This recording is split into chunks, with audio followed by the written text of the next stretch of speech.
তো অবশেষে এই যে আমাদের মেশিনের মালিক আছে। তো কি সমস্যা হয়েছে একটু বলেন। এই যে দুইজন গেল মেশিন নিয়ে আসতে গেল, দুইজন মেশিনটাকে নিয়ে আসবে এখানে।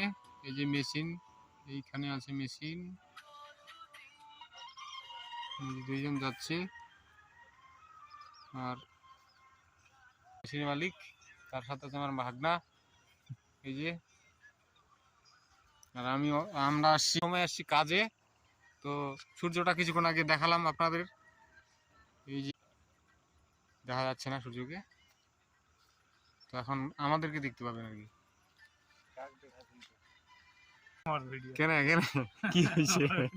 এইটা হচ্ছে ট্রাক্টরের মালিক, প্রাক্তন মেম্বার আমার নন্দনপুর 4 নম্বর নন্দনপুর অঞ্চলের। এটা তোমার কি আছে? এটা সোনালী, সোনালী না, 4 নম্বর নন্দনপুর সোনালী মাঝিপাড়ার হচ্ছে এটা মেম্বার, সামনে বারের মেম্বার, প্রাক্তন মেম্বার। বর্তমান কি বর্তমান অনুপ মেম্বার। তো যাই হোক, সেটা বড় কথা না। আমরা আসছি মেশিন ঠিক করবা, তো মেশিনের কাজটা শুরু করবো। তো তোমরা ততক্ষণ দেখতে থাকো আমার ব্লগগুলা। আর আমরা বানাচ্ছি শর্ট ভিডিও, সেগুলো ফলো করো, লাইক কমেন্ট শেয়ার করো। Thank you.